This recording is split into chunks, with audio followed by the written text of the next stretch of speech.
you doing today, YouTube? My name is Chris Cornaros. I'm here with the Cryptocurrent team to bring you some more exciting but informational content.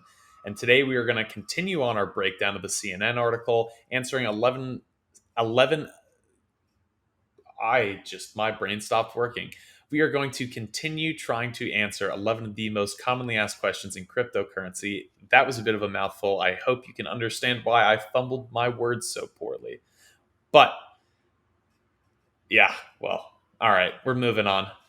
Not the greatest intro, but who cares? Am I right? Anyways, I hope y'all have been enjoying the content. I've loved seeing some of your comments as you've been responding and consuming it. And it's been great to see people learning stuff, but also enjoying this shorter form content. So we're going to keep on doing it. If you want to have your voice heard in the kind of content we make here on this channel, don't forget to subscribe, like the video, and leave a comment down below to tell me what you like or dislike about it. The question that we are going to be answering today, building off of a previous one, is the carbon footprint in crypto a problem? This is something that did come up in a past video, which was, what is the biggest problem in crypto, right?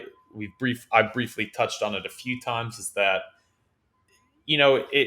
there are certain cryptos, there are aspects of crypto that is not environmentally sustainable. And so, yes, I think the carbon footprint is a problem, but we are also going to have some experts kind of weigh in and explain how, yes, although the carbon footprint is a problem, it may not be as big of a problem as people make it out to be, and you'll see why. So up first, we have Vitalik Buterin. He's one of the co-founders of Ethereum. I'm sure y'all have heard of Ethereum, as it is the first true altcoin, right? It is the first coin that was not Bitcoin. And there's so much we could say about it, but let's focus on the question that we have today. And his answer was straightforward and simple. And he says that for Bitcoin, at least, mining is only half of the energy consumption, right? So that's kind of crazy to think. Bitcoin is incredibly environmentally taxing. It requires a lot of energy to mine it. But he's going to break down a little more for you of why, having half of the energy consumption in mining definitely contributes to this being a problem. The one thing to keep in mind is that people mostly focus on electricity costs. The kind of more strongly anti-Bitcoin, they kind of focus on how a lot of the mining is done with coal power, and then the pro-Bitcoin people focus on how much mining is done with solar power. But electricity is only half the cost of Bitcoin mining, right? The other half the cost of Bitcoin mining is hardware. And hardware has serious environmental issues as well. And hardware is going to have environmental issues, regardless of whether it's made by burning coal or with windmills. So the resource consumption is definitely huge.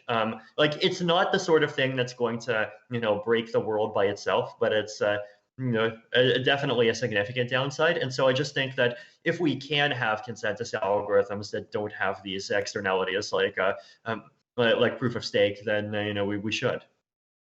All right, and we're back. I hope y'all found that very entertaining, but also informative, right? The whole purpose of this content is to educate and teach y'all as much as we possibly can, and that's why I also like to bring in conflicting viewpoints. The next person we will be hearing from is Noel Robini. He's titled The Crypto Slayer, and he's an economist. He's been in some of the videos in the series. Overall, I'd say he is one of the most pessimistic anti-crypto views out of the experts CNN interviewed. But it is important, I think, to bring in those opposing viewpoints so that it's not always sunshine and daisies. And he said, without mincing words in the slightest, that it, meaning cryptocurrency, will destroy the environment like never before. Now, I personally disagree, but I don't really want to debate this right now. I'm just going to let y'all hear his answer and kind of form your own opinions about it. The carbon footprint of cryptocurrencies is huge because to verify transaction, you literally need hundreds of thousands of computer miners that are verifying a transaction, and you cannot do even more than 5 transactions per second. If you do Alipay, WeChat Pay, Venmo, PayPal, hundreds of millions of transactions for a very cheap price.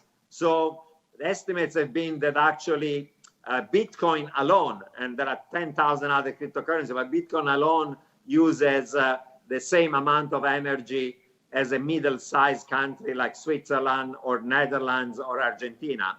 So it's really a environmental disaster. I mean, it should be taxed. There should be an environmental tax on it, and the value of it will be negative in that case because it's worth nothing. So it's really creates even more greenhouse gas emission than we can. So if these things were mushrooming and thousands of the cryptocurrency were becoming really viable, and they will not become viable, will destroy the environment like never before.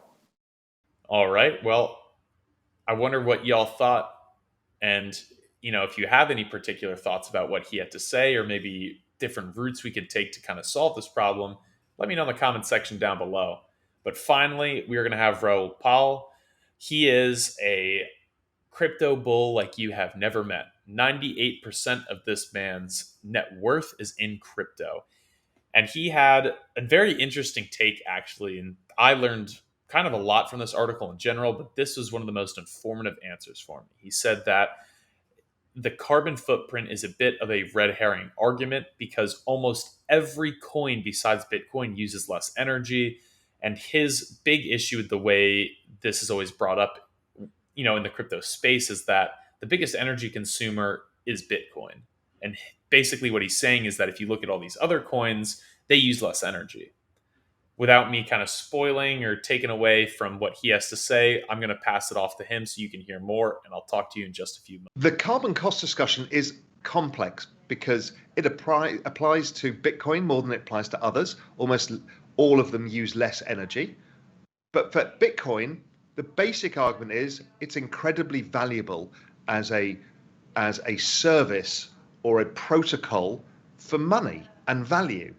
And so in which case, if it costs money to do that, you're basically wrapping electricity and turning it into value. That's okay. Now, should we turn it to more green energy? Of course.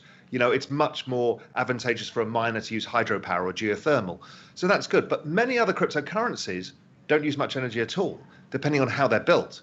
So we can't think of this as an energy intensive thing necessarily. I mean, everything we do costs energy.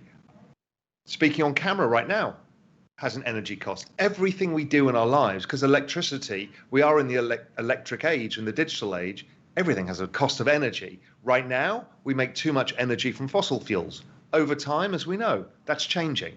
So I think it's a red herring argument, really, to think about it in those terms. It makes no sense. If not, we should be banning kettles because they use a lot of electricity to make tea. It doesn't make sense. All right, everyone. Well, that's just going to wrap things up for us today. I hope you found today informative, educational, and exciting to watch, right? I've loved seeing everyone interact with us, and I hope y'all keep doing it. So I'm going to remind you one more time that if you do like today's video, please leave a like. It really does help us out. And don't forget to subscribe to the channel. We're almost at 2,000 subscribers right now, which is unreal. So thank you all for the support as we continue to grow, and we will keep thanking y'all by bringing you the best content possible. But as we wrap things up, I do want to remind you, my name is Chris Cornaros. I'm here with the Cryptocurrent team, and I hope y'all are staying cryptocurrent.